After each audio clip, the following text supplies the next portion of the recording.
Hey, everybody. Real quick before we jump into today's episode, I have been advised by my attorneys to remind you all that none of what you might hear in today or any other episode of Grow Money Business is financial, investing, tax, legal, fitness, or even relationship advice. It's content that you're free to use and deploy on your own terms. And before you take any actions on what we might cover in the show, I really encourage you to consult with your accountant, attorney, or financial planner. If you don't have a financial planner and think that you might need one, be sure to check out threeoakswealth.com to learn more about my firm's planning, advice, and investment services. All righty. Hello, everybody. Hello, Erik. Hi, Grant.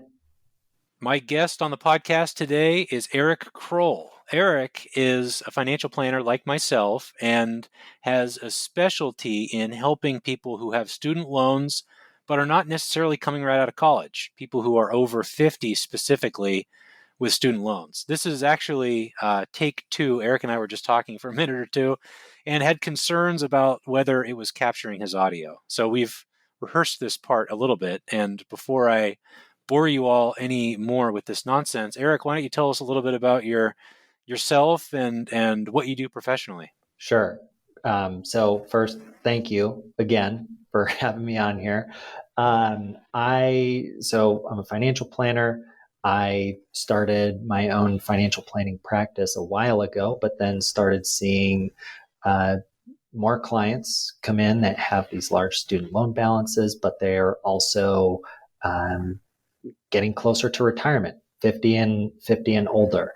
And I really found myself digging into how to best help these people. I have a pretty strong student loan background, and you go even more specialized into that and start figuring out, okay, there's a lot to do still to help these older borrowers and with their loans. So I started studentloansover50.com to help those people.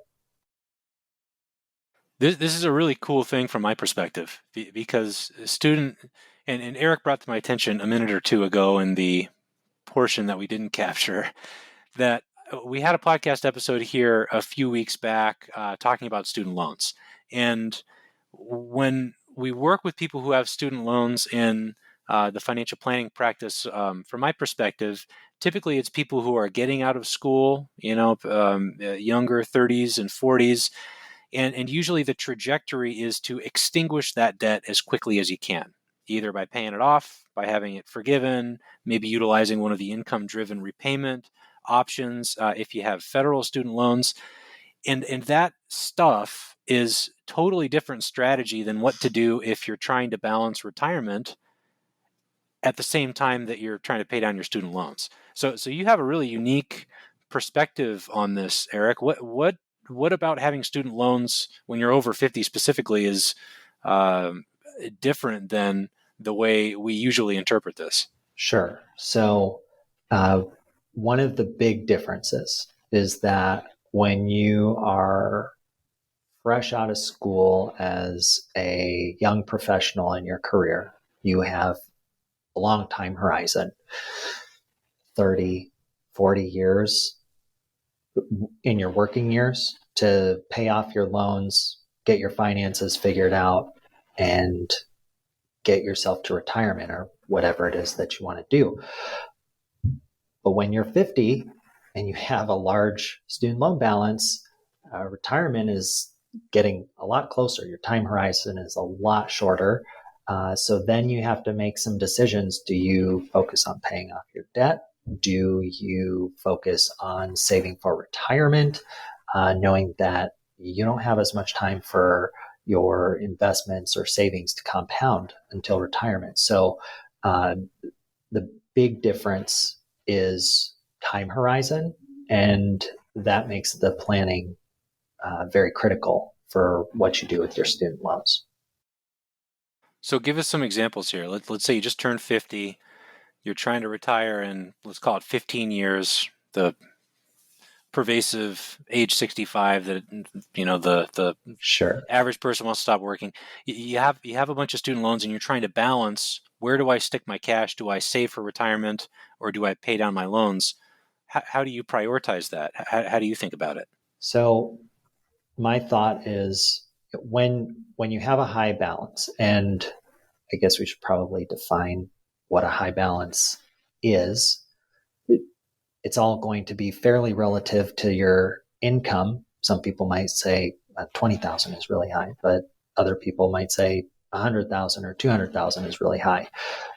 So my starting point is definitely when you have debt that's the same level as what your income is. So if you're earning $80,000 a year and you have $80,000 in debt, then the planning really starts to come into focus. If you're making 80,000 and you have $20,000 in debt, maybe you just treat this like a regular loan. But if you have a high balance relative to your income, then the first one of the first decisions you need to make is, A, do I prioritize retirement or paying down the loan? But really kind of you piggyback off of that and say, well, do I go for forgiveness with my student loans? And I know you covered that in a past episode, so I mean, depending on how much detail you want me to go into, I can go into more detail on that. But forgiveness generally, when you have a high balance, is something that you really ought to keep on the table as much as you can, so that you can focus your savings on retirement. Why don't we start there? Because that's logical from my perspective. If you're 50, you're making 80 grand a year, you have $80,000 of student debt. Let's say it's federal student debt at this time. The first decision you have to make is, am I trying to pay this off or am I trying to have it forgiven? So let's talk about the forgiveness route first. What does that look like for someone in this scenario? Sure. So we'll start with standard forgiveness. Essentially, what you do is the government has 4 different kinds of repayment plans based on your income that you can choose from. And then this is for federal loans, of course. You choose one of those income-driven repayment plans based on what type of loan you have, and you try and lower your student loan payment as much as possible, so you pay the minimum amount, and over the course of the next 20 or 25 years, your loans, whatever remains, will be forgiven at the end. And then, since this is standard forgiveness we're talking about, that balance is going to be taxable income to you, at least as it stands currently. There's another main option for forgiveness, which is public service loan forgiveness. And that's if you work for a nonprofit or government entity, then whatever is left remaining at the end of 10 years, then your balance is wiped away and you don't have to pay any taxes on that amount. So those would be the 2 main forgiveness routes. However, one of the couple interesting routes you could take this as you get older is, if I'm someone that is 50, or let's say I'm now 60 or a little bit older, what is the likelihood of, if I pass away with my loans? If I pass away with my loans, then those loans are discharged upon your death. Or if I can't do any sort of work anymore, those loans are discharged tax-free as well. That's the discharge due to death, and then the total and permanent disability discharge as well. So those 2 would start to come into play the older you become as well. That's interesting. So just to clarify here, when you enter, let's say you have these loans and now something happens and now all of a sudden you have to start paying them back. The standard, and go back a couple episodes in the podcast for a clearer definition on all this, because if I recall, I think I walked through all the basic ins and outs, but the standard amortization period is 10 years. And so if you have $80,000 in debt, just hypothetically, let's say that at the current interest rates, you're going to have to pay $1,000 a month on that debt to extinguish it in 10 years. I'm just totally pulling that out of a hat. If it sounds like it's a really expensive payment, then you can enter one of these income-driven repayment options where your monthly payment is not going to be $1,000. It's going to be based on the $80,000 a year that you're making. And there's this calculation that depends on poverty line and number of people in your household, and maybe one or two other items. And you back into a monthly payment. So if your monthly payment based on that 80,000 of income is only $300 a month, well, now that starts to look pretty good because it's much less expensive. The downside is that you're not going to have them paid off in 10 years. You're probably not even making a dent in the principal if your original $1,000 payment is now all the way down to 300. So if you make these qualifying payments under one of those plans to where 10 years later you still have the debt because you didn't pay down the principal at all, this is the 20 and 25-year forgiveness that you're talking about, right, Eric? So if you make Exactly. these qualifying payments under one of the income-driven repayment plans for 20 years, the 80,000 that you have in debt plus the accrued interest is just wiped clean. Remind me what the difference is. Which loans apply for 20 years of forgiveness versus 25? So if you are, depends which payment plan you're on. If you're on pay as you earn, that's a 20-year schedule. If you're on revised pay as you earn, it's a 20-year schedule, unless you have graduate loans, and then it's a 25-year schedule. And income-based repayment is a 25-year schedule.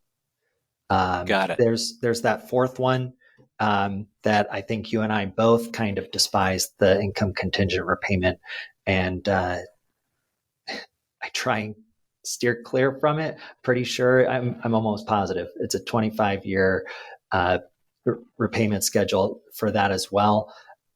And if usually, even for a Parent Plus borrower, which that might be something to get into as well, Parent Plus loan holders get steered into income contingent repayment. But even as a Parent Plus borrower, there's still a way that you can get out of income contingent repayment and find one of those three other better repayment plans. So it's going to be 20 or 25 years, depending on the repayment plan that you're on and whether or not you have graduate or undergraduate loans. Got it. So now if you're in this position at age 50 and you're thinking, well, I could make $1,000 of payments for 10 years and knock these things out, or I could pay less than that, maybe balance my cash flow and save toward retirement. Now we've got the what happens if I become disabled? What happens if I die? What happens to these loans? Are they going to go to my beneficiaries, or is my estate and or family going to have to deal with them? And you're saying that if you're in the federal system, they're totally discharged if Yeah. those events happen, Yeah. So right? this is one of the really nice things about the federal loan system is that uh, all the flexibility and protections that it does afford borrowers. If you pass away, then your loans are wiped away. Your heirs don't have to pay it. Your estate doesn't have to pay it. You're not taxed on, your estate isn't taxed on it or anything like that. It's wiped away. Same with if you have you have to have a total and permanent disability. Um, but as long as you qualify for that, then those are wiped away as well. Gotcha. Now, I'm doing the math here. We're talking about people who are 50 and over who still have student loans. And then we're also talking about the federal system where if you make 20 or 25 years of qualifying payments, you have your debts dismissed. So if I'm doing the math and you graduate from college with a whole bunch of student loan debt at some point in your mid 20s, if you make 25 years of qualifying payments, that gets you to age 50 when they'd be wiped away. So what kind of like fact pattern are you seeing? What do people? What is the path for people to get to 50 and still have a bunch of student loan debt? Sure. So most of the time, it's not from still having student debt necessarily. And what I tend to see is it comes from two different places. The borrower, they either went back to school, maybe they wanted to get their master's degree in their field, or maybe they decided to completely switch fields and go back to school, and they picked up student loans in the process of doing that. Or the other option would be I'm a parent and I have a kid, or maybe you have two, three kids. You send them all to a nice, very expensive private school. You end up with a lot of debt very quickly if you take out these Parent Plus loans for your kids to be able to go to school. In fact, would it be helpful if I shared an example of one of my clients that I helped to kind of walk through what the Please. process was like? Please. And I don't think I covered Parent Plus loans at all on the episode here a few weeks back. So if you could give us a breakdown of what those are and how they work, that'd be helpful too. Sure. So I'll start with the Parent Plus loans. If you are, let's say I'm Eric, I have my kid, Andrew, I'm sending him to school next year in the fall, or this year during the fall. And Andrew can take out up to somewhere around $22,000 in federal loans on his own. But let's say school costs more than that and we don't have the cash to come up for it. Well, I can take out loans from the federal system. These are called Parent Plus loans. I'm the parent borrower there for my kid, and I can take out essentially as much loans as possible per year. There's no cap on what you can take out for Parent Plus loans. You do this year in, year out for the next 4 years, maybe 5, 6 years. If my kid doesn't graduate in the 4 years time that people kind of expect. And these they have a lot more limitations on them than regular undergraduate loans, or even grad plus loans if you're going to school to become a lawyer or a doctor or something like that. For example, Parent Plus loans, they don't qualify for any on their own. They don't even qualify for any income driven repayment plan to begin with. You have to consolidate a Parent Plus loan to have it even qualify for income contingent repayment, and that would be the only loan. That would be the only repayment plan that it would qualify for. The rule says if you have a consolidation loan that paid off a Parent Plus loan, you can only be on income contingent repayment plan. As far as Parent Plus loans, that kind of give you a good walkthrough of what that is. Yeah, what's the hard limit again on the students borrowing through the federal system? For undergrads, it's something like 20 or 22,000. I don't have the number off the top of my head. It increases bit by bit each year, and also whether you're a freshman, a sophomore, junior, or senior in college, it goes up a little bit as you progress through college. Got it. So your kid gets into the dream school. It costs $32,000 a year. They're begging you to go. They have no ability to pay themselves. There's nothing saved. They can borrow $22,000 on their own through the federal system. Parent Plus, there's no limit to the amount that you can borrow as the parent on their behalf, but your name's on that note too. And so now is the parent always the one paying them off? Is the student is also on the note? Is that right? Not on the Parent Plus loan.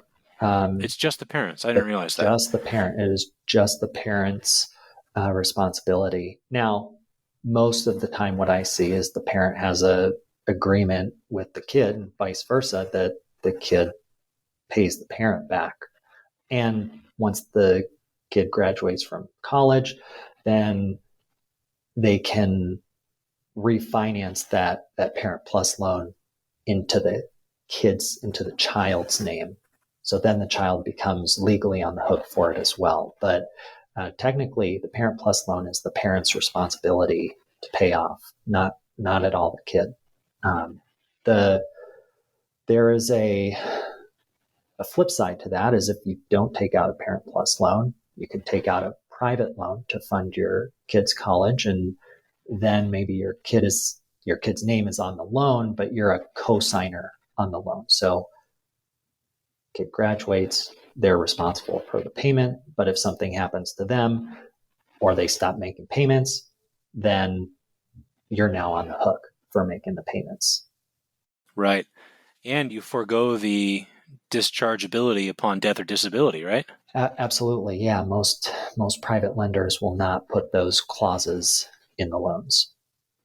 Which means that if you die with one of these, with your name on one of these co-signed private student loans from like Wells Fargo or SoFi or anywhere, then your estate is going to have to settle that debt, which basically means that your kids have to pay it. Or your spouse, your kids, someone is paying for that you care about. Yeah, absolutely. Okay. So walk us through like a typical case that you see. Sure.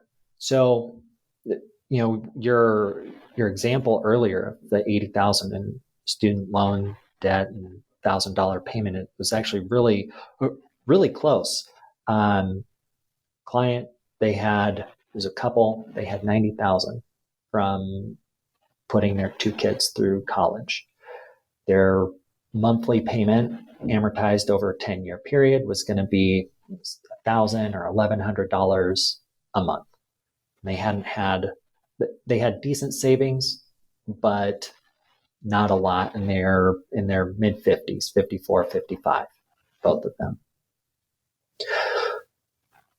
It just so happened that the wife works for the city that she lives in. And so this is a government employer.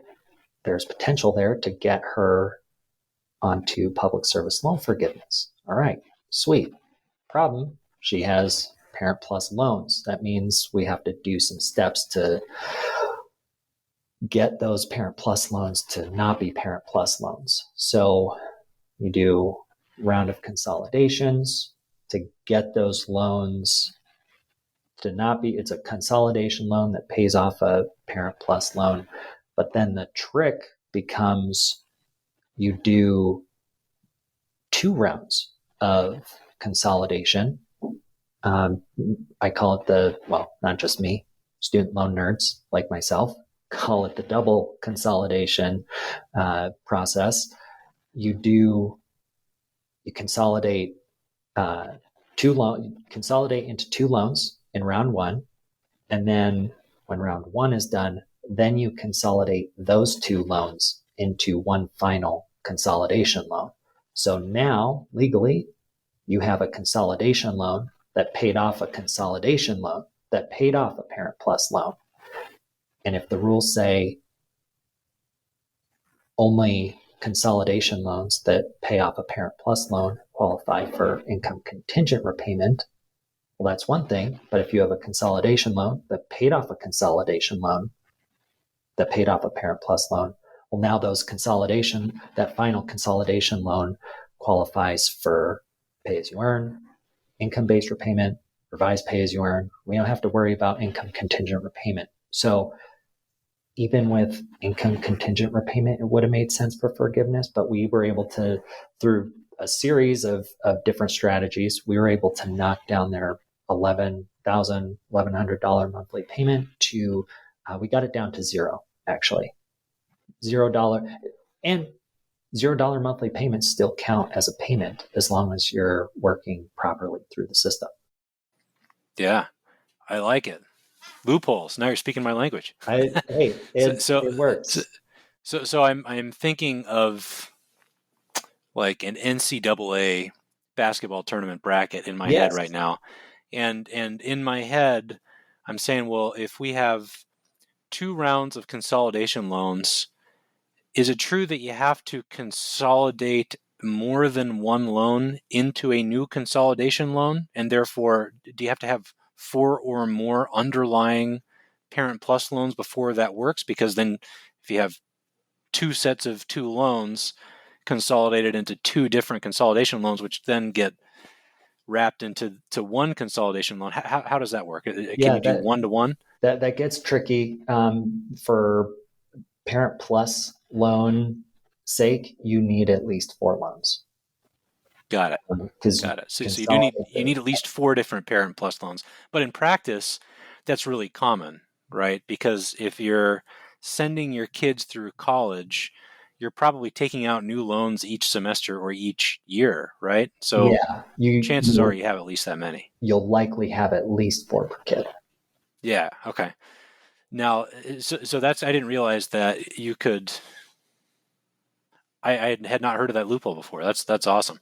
So now you're in a consolidation loan that is eligible for any of these 4 income-driven repayment options, as opposed to being stuck with the redheaded stepchild income contingent repayment that neither of us like very much. So you're choosing income-based repayment, pay as you earn, or revised pay as you earn based on the circumstances and what the best fit is. And if your income is down, you can uh, um, arrange that in a way to where you're stretching out the payment over a longer period of time and therefore potentially qualify for the forgiveness.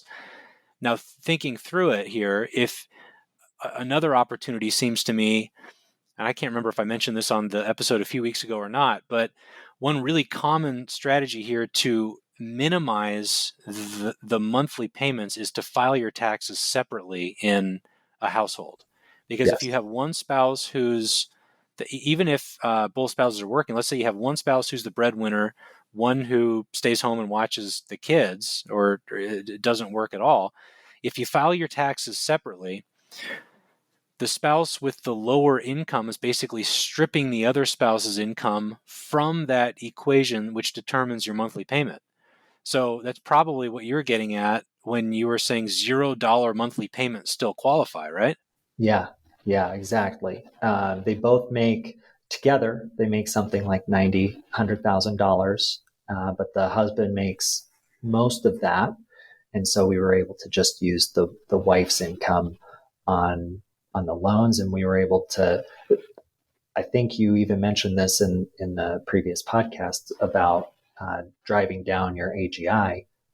We increased the wife's contributions ahead of the husband's to her retirement plan to dial down her taxable income even further. Yeah. Yeah. And it works if if the combined income is 90, but they're both making 45,000 a year, still works because you're still stripping the other spouse's income from the equation, which reduces the household, your household's quote unquote income, and therefore the monthly payment. Yeah, yeah, exactly. Yeah, this is great. I suspect that there are a lot of people out there who have taken these loans out.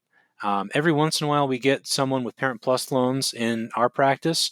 What has also happened a couple times in the last few years is someone will have delinquent loans from a long time ago that they Mhm. just kind of forgot about, and now it's gone to like debt collections. Maybe it's a fair amount of money, maybe it's not, but they've just kind of ignored it for a long time, even if they're really financially stable now. And the route there is you work with the collectors to rehabilitate the loan is the term. And so you reach out to the servicer who's responsible for um, collecting the debt, collecting payments, sending you disclosures, all that fun stuff. Tell them that you want to rehabilitate the loan. You make a couple of months of payments, and then once the loan is rehabilitated, now you're eligible for the income-driven repayment options again. You're not eligible if it's delinquent and in collections. So there's a path to get back to these income-driven repayment options to qualify for this forgiveness we're talking about too, which is a really convenient thing to have at your disposal. Yeah, yeah. I see it too frequently, where some borrowers do end up in default, and you have to go through rehabilitation and get your loans out of default. But then once you're out of default, there's really you shouldn't have to go back into default because of all of these different options that exist: repayment plan options, ways to separate out your spouse's income if you need to, different things like that. So, granted, everyone's situation is going to be different, and I don't want to make a panacea statement, that blanket statement that applies to everybody, but I don't like seeing defaulted loans on the balance sheet there. Yeah, it was surprisingly inexpensive to rehabilitate the last delinquent loans that I saw. I think it was like a $10 payment for 3 to 6 months consecutively, and then bingo, you're out of default and can re-enter the income-driven repayment world. So it's just a little bit of forethought. I think the most painful part of all this, so if you're somebody out there who has delinquent student loans and are in this situation and just been kind of ignoring them, honestly, the most painful part in getting back to favorable standing with your loans in one of these income-driven repayment options is spending the time on the phone with the servicers. Yep. That is painful. That stinks. Do you have any suggestions for people as they have to get people on the line and talk to reps about what they need to do? I don't have any. It's challenging, to be honest. Actually, one would be, if you have a advisor or trusted person that can help you with your finances, is get them as an authorized user on your account if they're willing to call the servicer on your behalf. I've done that for a number of my clients, and just at least get information, because a lot of times I find it can be hard to know what to ask. It can be hard to translate what the servicer representative is telling you. So in that way, I'm not trying to plug my services by any means here, but it's just when you have someone that's on your side that can relate that information back to you, it's a lot easier. So if you know someone who knows this stuff and is willing to help you through it, getting someone to be an authorized user on your account at your servicer is helpful. Then the next thing is just calling, documenting. Usually, each servicer representative is going to have a ID number. So write down the representative's name and ID number that you talk to, the date that you talk to them, because sometimes figuring out your loan situation is going to take a number of different calls into the servicer. And so if you have a reference to say, hey, I called July 5th, I called August 1st, and then I called September 20th, they should be able to look up your history and say, okay, here's the issues we were dealing with. Here's where the status is. That's, there's no silver bullet sometimes, but those would be the steps I would be taking. Yeah. You can plug your services. Tell us about the student loans over 50. That's okay. A lot of people need this help. Yeah. Talk your book. So, one of the reasons why this exists is because borrowers in general have just the knowledge that exists out there, or understanding on how to deal with your loans is so much. It's lacking, and not even to the fault of the borrower. It's just such a complex system that it's no wonder that there's people that have jobs that all they do is work with student loans. It's kind of frustrating, but even so, more so when you're older. I just found that the mindset on paying down your loans is from a different era, when college debt wasn't that high and you just paid off your debt. Well, now college debt is very high. And given all the complexities that now exist, uh, back when someone in that generation went to school, those repayment plans didn't exist. There's just the same understanding just isn't there. So I created student loans over 50 to help older borrowers with their student loans, whether they need a one-time plan, they need some help talking to servicers, or they need more comprehensive planning with their loans and managing their investments and taxes around the loans and their overall situation. I like it. There's a lot of people out there that need that kind of support, and it's great to see people offering a specific service to talk to servicers and do all the documentation and just walk you through the whole piece, because it can add tremendous value to people's lives. And also, I haven't told you this, but I have a book on the site, ebook on the site that people can download. The Student Loans Over 50 Playbook walks through, I think there's 12 or 13 different strategies on what to do with your student loans when you're older. Nice. So check that out. Check out studentloansover50.com. Erik has an excellent, valuable ebook for anybody who has student loans. They're over 50. You're trying to figure out how to get rid of these things, manage them with cash flow, retire on your terms. There's a lot of unique and specific strategies if you're in that situation. And I've not read this document that you're describing, Erik, but I suspect it's very good. So a couple other topics I wanted to touch on. One of them is there's a lot of rhetoric here these days about the potential for forgiving student loans, federal student loans across the board, maybe $10,000 a piece of student loans. President Biden just announced that if you're disabled, your student loans will be forgiven, which is congruent with my understanding of if you are disabled, your student loans would be discharged.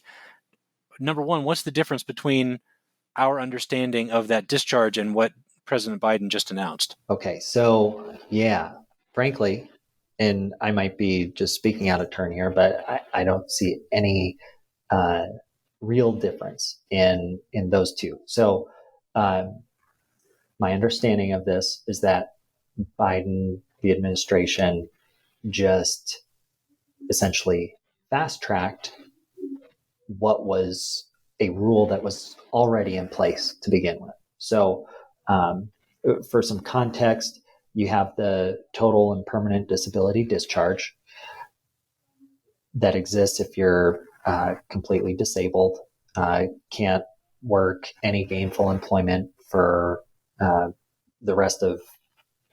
essentially the rest of your life. And there are a few ways to do that. One is you have to be in the record of the VA system as being disabled, or in the Social Security, essentially on Social Security disability, receiving payments from there, or you have to receive a note from a physician saying, hey, this person is not able to work for the foreseeable future. And what the administration did was really just look at before the administration did anything, the way to qualify for this was pretty onerous on the borrower. You had to wait a long time. And if you didn't put in the right paperwork and you had to also keep making payments until this was discharged. And if you didn't do the right things in the right sets of the right order, then you go back to the beginning of the line, essentially do not pass go, do not collect $200. And so what the Department of Education did is say, we're going to just look at the Social Security Administration records of who is on total disability payments. We're going to look at the VA records of who are the disabled veterans that we have that and we're going to cross-check those lists with who has student loans, and we're going to automatically discharge those loans rather than putting the onus on the borrower to go through that long and lengthy, arduous process themselves. So they're just taking the paperwork out of it on behalf of the borrowers who could Yeah, have them discharged anyway. yeah, There's no substantive piece of legislation there or executive order. I like your term, fast tracking. yeah. I think of it in terms of just making good on a promise that already exists. Yeah, yeah, sure. Now, one thing that we neglected to talk about here a few minutes ago is private loans. So if we've talked about Parent Plus loans, consolidation loans, 2 rounds of consolidation loans, income-driven repayment options. All those options are really great because you remain in the federal system, which is forgiving, it's flexible, you have this dischargeability upon death and disability. But if your path is not to participate in any of those programs, if the intention is to extinguish your debts by paying them off, oftentimes it makes sense to refinance and exit the federal system in favor of a lower interest rate through a private lender. The problem there is you don't have the dischargeability upon disability and death predominantly. Is that right? Correct. Now, so I have seen some of the private lenders offer that to try and entice borrowers to borrow with them, but typically that's not something that a private lender does. And so this executive order that fast tracks the dischargeability upon disability is not effective for any private lenders. They don't, I would suspect that legally they're unable to take Correct. that step for private loans. Yeah, so the government is forgiving loans that the government owns, but they are not forgiving the loans that private lenders own. Right, right. Now, from your perspective, this is the big question. Do you think we should be forgiving outstanding federal loans beyond this dischargeability issue, or beyond the fast tracking and what just happened? Should we be forgiving outstanding federal student loan debt? Outside of the current rules that exist, I frankly, my wife still has some student loans left, mainly because she's a teacher, and we were, hoping to get public service loan forgiveness ourselves. And if the government decided to forgive different sets of loans, frankly, that would be great. Would love that. However, I'm hesitant to say that they should do that because I think that's going to cause a lot of unintended consequences. I think there's potentially a lot of positives to doing that. Frankly, I'm going to be a politician here. There's a lot of positives. There's a lot of negatives. I think we don't know what those negatives are or are yet going to be. But one thing that I feel more strongly about it, and that just doesn't get talked about as much, as what is going on with the accountability for the colleges. Now, if I'm a college, frankly, I want the government to forgive loans. Start forgiving all the loans. I'll just raise my prices to go to school. Kids, their parents, they're going to take out even more loans that the government is going to fund. So I get my money, but then these loans get forgiven and everyone wins, right? Well, then that saddles the taxpayer back to you, back to me, back to all the taxpayers, and we have a much higher bill to pay now because we have to fund these college costs. And there's really not a lot of accountability on the colleges. What happens if their students go into their graduates go into default? What happens if their students don't graduate? I think the media, the attention is not on accountability for the colleges and it's a lot more from my point of view, seems to be a lot more on uh, the student. Once you have the student loans, so forgive the student loans, or whatever the case is. But yeah, not a lot of attention seems to be going to the colleges. Yeah, I agree. That's a big issue. College doesn't have to be $60,000 a year, and the way that we consume higher education, yeah, I think is certainly going to change dramatically in the next decade. But as far as whether we should not be forgiving outstanding student loan debts, I don't think that we should. I see that from a policy level as a massive amount of fiscal stimulus that's distributed in a very, very inequitable way. And I'm all for reducing the cost of college and aiding borrowers in some manner, but I just can't get over the idea that if you have a group of people that borrowed a whole bunch of money to go to school, and then half of them worked really, really hard and chose higher paying careers because they wanted to pay off that student loan debt as quickly as possible. And then as soon as they get the debts paid off, the other half that were I don't want to say lazier or chose a different career path are just all of a sudden going to have their slates wiped clean.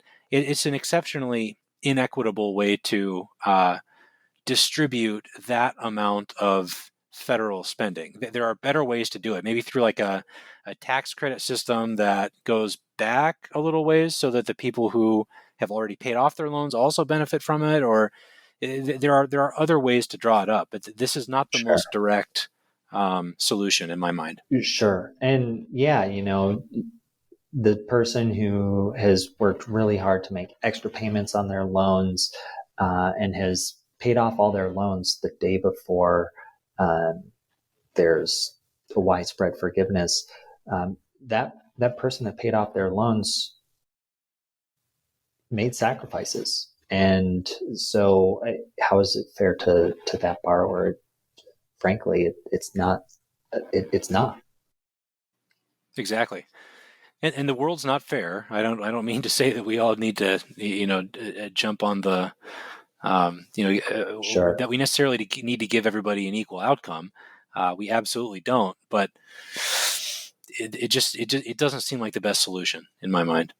No, and there, from what I'm seeing, it doesn't.